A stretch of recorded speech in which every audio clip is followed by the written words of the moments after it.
свою прогулку, на мой взгляд, самого красивого здания Буэнос-Айреса.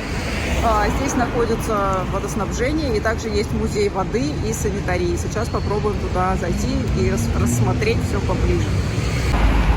Как нам рассказал таксист, стройматериалы для этого здания привозили из Европы. И оно настолько красивое, что здесь хотел сидеть парламент, но все-таки нет, осталось водоснабжение. Это как раз к тому, что говорят, что в Аргентине никто не говорит на английском, но все-таки нет, говорят. Вот таксист нам на английском эту историю рассказал. Понять можно, объясниться можно. Особенно те, кто работает в туристических местах, уж точно говорят на английском.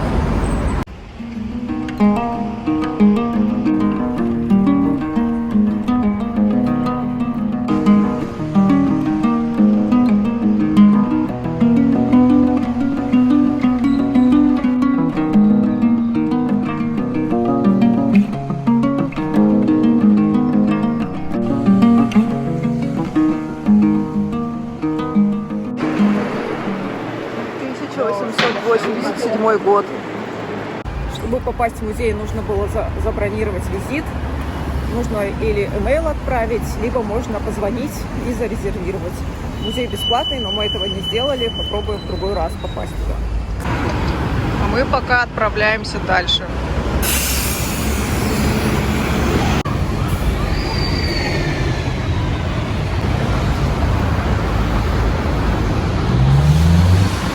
Мы пришли в очень красивый книжный магазин, который сейчас располагается в здании театра.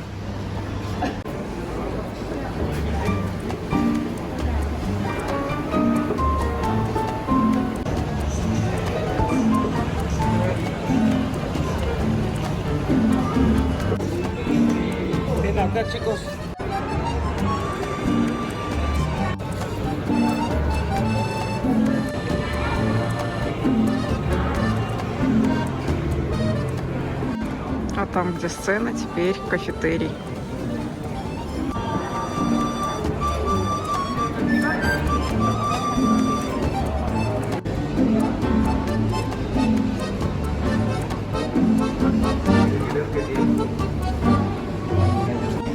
Есть еще и лестница наверх.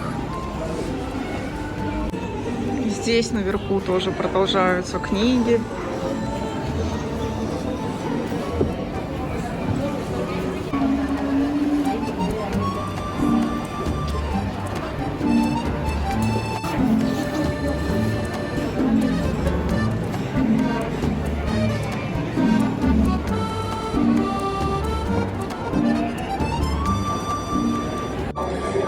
По-моему, очень красиво.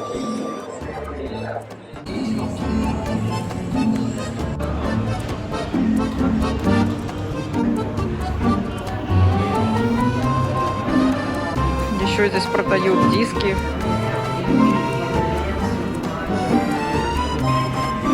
И пластинки.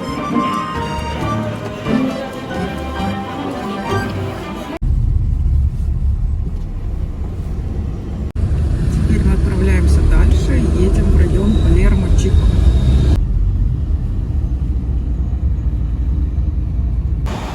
Мы приехали вот на эту улицу. Идем гулять. На этой улице расположены разные посольства. Вот, например, посольство Ирана. И вот такой интересный дом. Кажется, это не посольство, просто дом.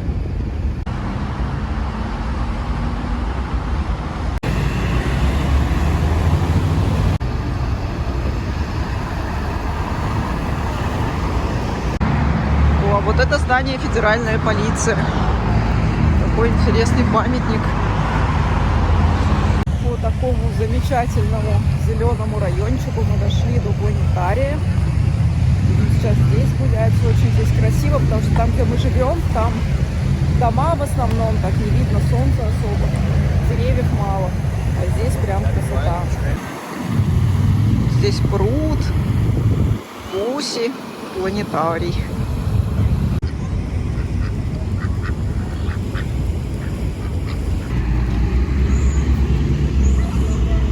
Здесь Здесь есть небольшой киоск, тут продают семечки, которыми вроде как можно кормить гусей. Как они уже реагируют на звук, открывается пачка. Здесь уже поджидают.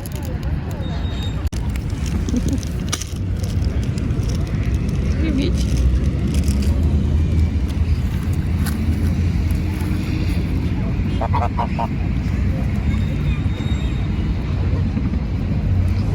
С руки не захотели.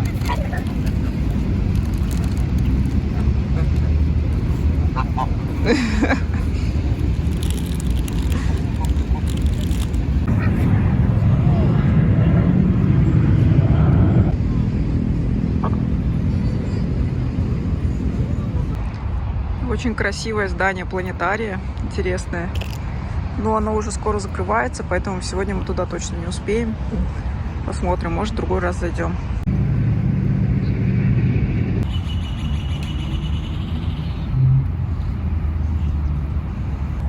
Так классно здесь в Аргентине, в Буэнос-Айресе, что так просто в парке гуляешь, и тут попугайчики щиплют травку и другие разные красивые птицы.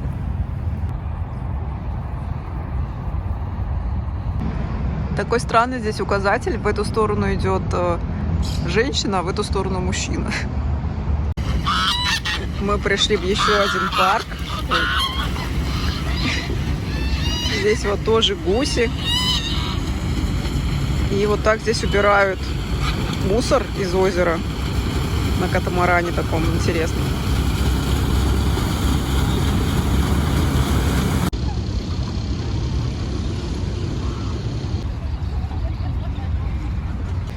По этому красивому мосту мы сейчас отправляемся в сад роз, розарий.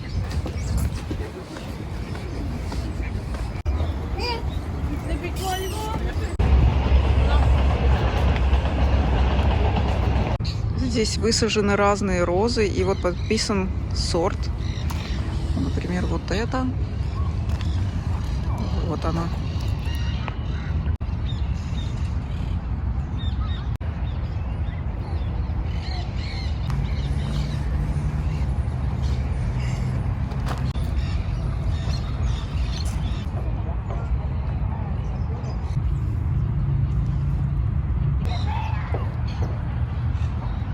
Сейчас в Аргентине осень, поэтому, видимо, не так сильно цветут розы, но все равно очень красиво.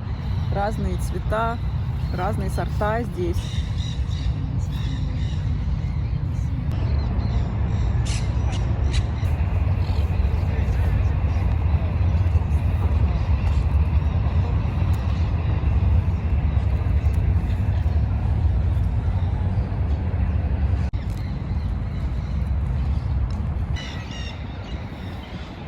Как он вкусно пахнет. Все равно у меня осталось чувство, что я не со всеми розочками сфотографировалась. Недостаточно. Такие интересные скамейки здесь. Очень большое дерево, если не ошибаюсь, это фикус. Прям действительно огромное. Вот так это выглядит вблизи. Фикус, да, это скорее всего.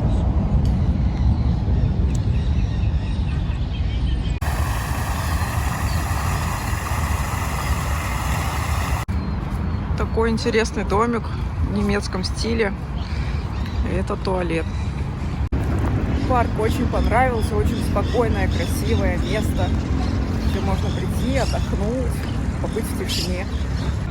Сюда могут идти мужчины, а сюда женщины. Здесь вот за парком начинаются кафе. Санта-Крепа, Святой Блин. Можно на улице посидеть. Это железнодорожный мост, и внизу него сделали вот такие бары, кафе, но они, к сожалению, или не к сожалению, они открываются в 6 часов вечера, еще 40 минут до открытия, поэтому не знаю, будем ждать или нет. Тут тоже есть акции у кафе, многие меню выставляют свои.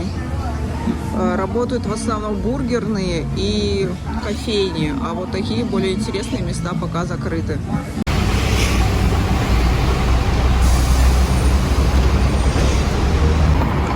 Все Сегодня четверг, будний день, готовится к демонстрации народ.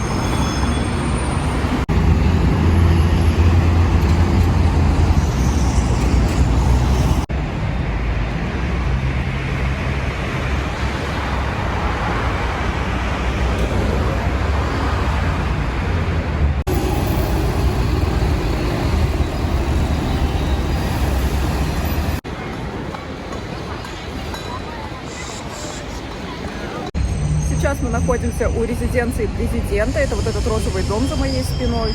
Немножко посмотрим его поближе. Интересно, что он здесь называется розовый дом.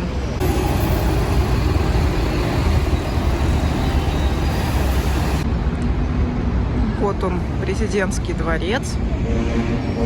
И здесь напротив стоит такая палатка. Борется за права коренных народов.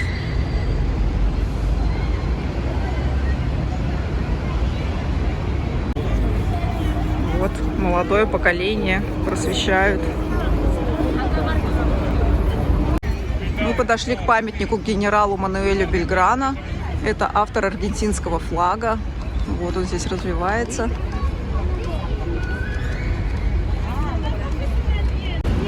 Местные жители стали приносить к этому памятнику камни с датами погибших родных, друзей от коронавируса. Так что это стал стихийный мемориал жертвам пандемии COVID-19. Вот здесь видны даты: 20-й, 21-й год, имена и даты. Также сюда приносят цветы. Также люди стали вывешивать сюда фотографии своих погибших близких и плакаты с критикой властей, системы здравоохранения. И позже те, кому не понравилась эта критика, начали ходить прямо по этим камням и срывать плакаты. Обрывки остались, что вызвало большой общественный резонанс, потому что люди ходили прямо по этим камням. Сейчас этот стихийный памятник огорожен 2 заборами, чтобы больше никто его не осквернял.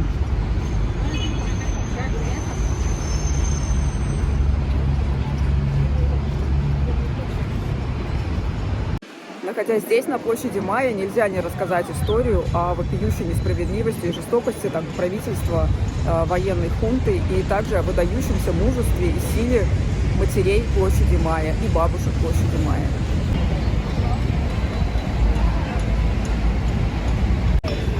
Белые косынки – это символ организации матери площади Майя.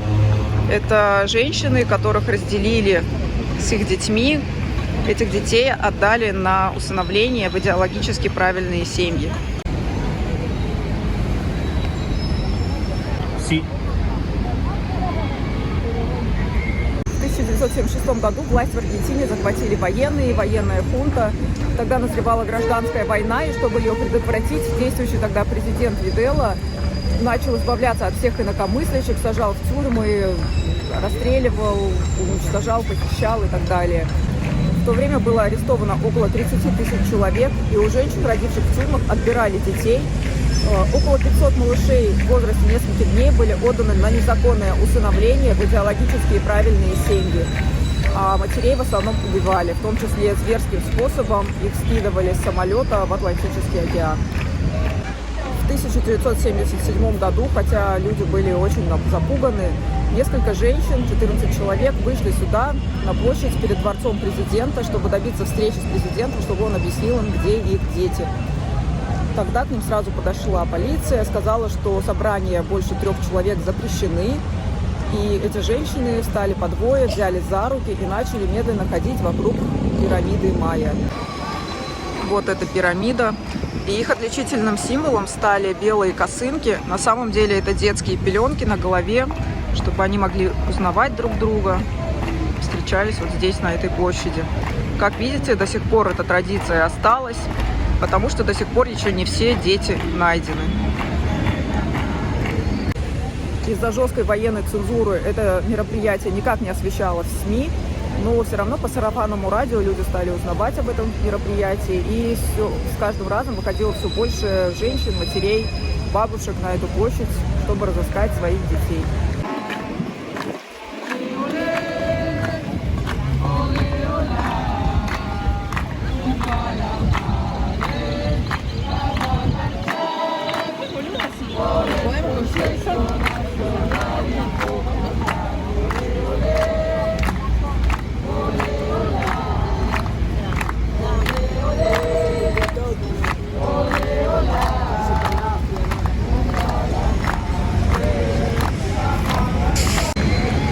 помимо этих 500 малышей, которые были незаконно усыновлены, также пропали без вести около 30 тысяч человек, которые до сих пор разыскиваются. В 1983 году было восстановлено конституционное правительство, и тогда матери и бабушки стали активно искать своих детей и внуков. И к 2019 году с помощью ДНК-тестов было найдено 130 детей из этих 500 пропавших малышей, которые выросли в чужих семьях.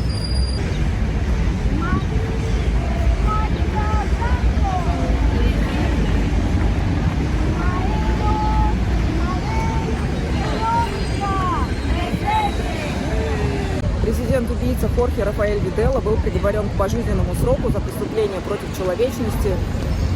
Он умер в тюрьме во сне в 2013 году, ему было 87 лет.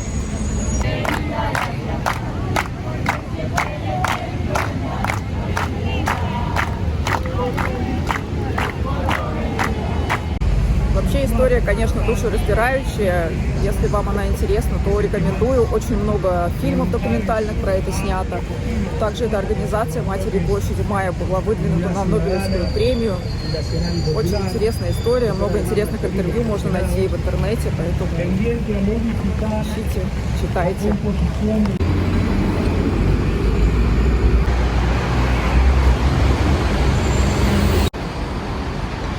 Мы отправляемся дальше гулять по Буэнос-Айресу. Здесь залили краской памятник.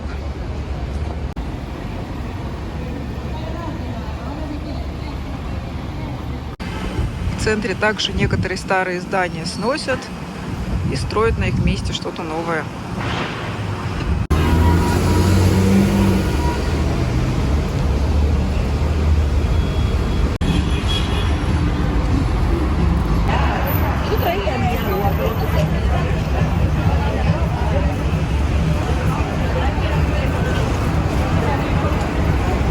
По-моему, нет ни одного видео из Аргентины, чтобы там не было акции какой-то.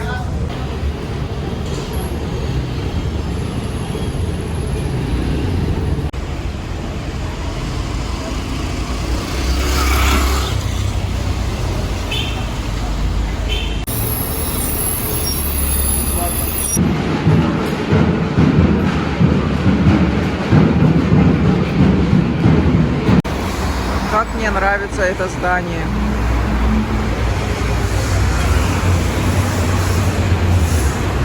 Уже самостоятельно ходим в обменник. У нас сегодня в планах прогулка по дельтам рек, по рекам в районе Тигры.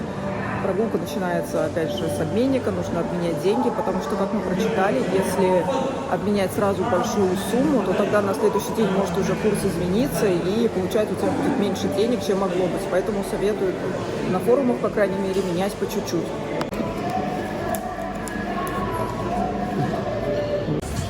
По моим наблюдениям, если в обменник ведет человек, который вот кричит камбио, то тогда в обменнике тут курс ниже, чем он есть, вот, чем пишут в интернете.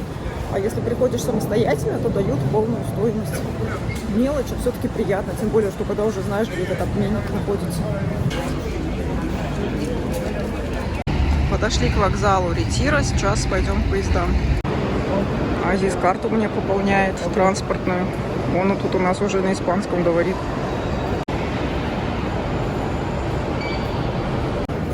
Какой интересный логотип у полиции.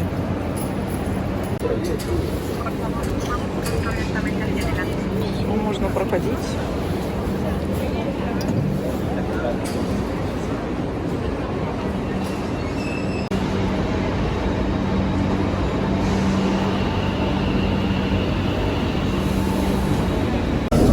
Сегодня проходили опять мимо значков, и вот я себе купила такую гитару, а Азиз себе выбрал кис. Пока доехали до Тигры, естественно, проголодались, хотели быстренько перекусить, но очень сложно было заказывать. Получается, я хотела просто заказать картошку с колой, но нужно обязательно бургер. Вот вроде бы мне дали вегетарианский бургер, сейчас посмотрим. По-моему, он просто без котлеты. Большой достаточно бургер. Соевая котлета. Вот это у меня стоило 890 песо, а у Азиза вот наггетсы и кола.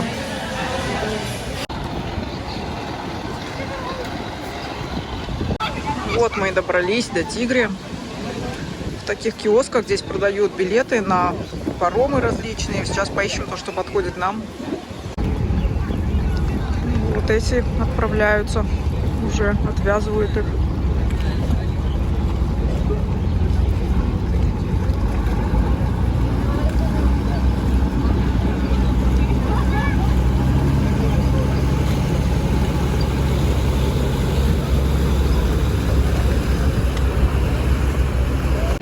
Купили билеты. Экскурсия будет длиться 1:15. Стоит 900 песо один билет. Вот сюда должна приплыть лодка. Альбатрос называется.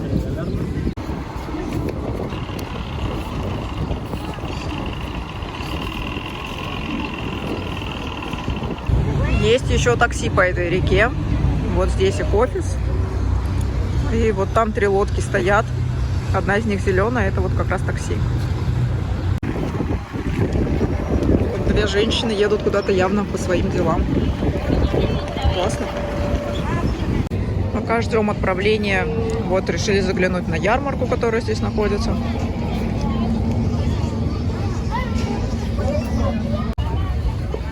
Особо ничего интересного.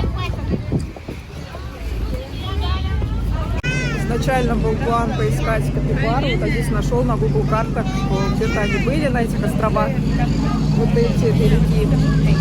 Но как выяснилось, что туристические экскурсии не проходят в то место, а как туда добраться самостоятельно непонятно пока. Кстати, наша лодка подъезжает. Ну, посмотрим сейчас, осмотримся, может где-то они еще живут, если что, потом на водном такси прикатимся туда. Эти лодки оказались пассажирскими, вот они загружают багаж, это пока еще стоит. А вот наша все-таки вот эта, по-моему, она поменьше.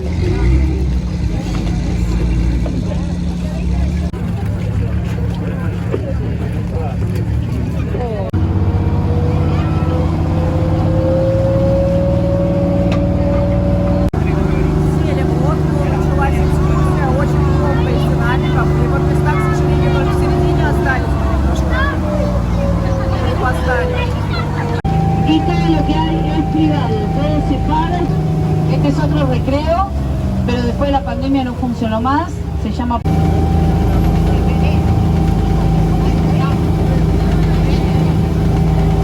Estas varas que ven que salen a lo largo de la pista formada, por eso la sigla se llama San Antonio, es la pista de deportes acuáticos, y aquí es el lugar que está permitido por la prefectura para venir con las motos de agua, las motos de jet ski, el wakeboard, para hacer esquí. Впечатление от экскурсии. Очень красиво вокруг, но вот у нас прям над головой динамик, который просто орет, голова уже раскалывается, гид практически все время говорит. В общем, это то, почему мы не любим экскурсии. Vamos a rodear la isla, bordearla, y acá nos vamos a encontrar con la confluencia del río. Escribía a sus amigos en el mundo y les pedía que le manden semillas de vegetación, que así como trasladan animales de distintos lugares, biomas de nuestro país. Стоило бы, конечно, догадаться, что если это экскурсия, то, скорее всего, это будет гид. Но почему-то нет, не догадались. Было очень громко. Вот. Короче, в нашем случае стоило брать просто автобус, транспорт речной, а не экскурсию.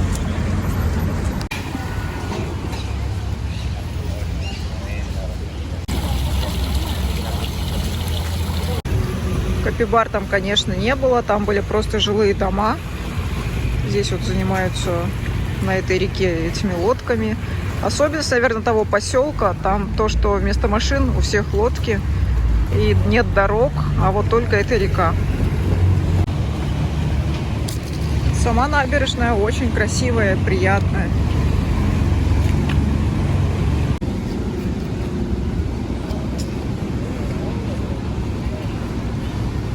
Все, мы поехали домой. Я с вами прощаюсь. Увидимся в следующем выпуске.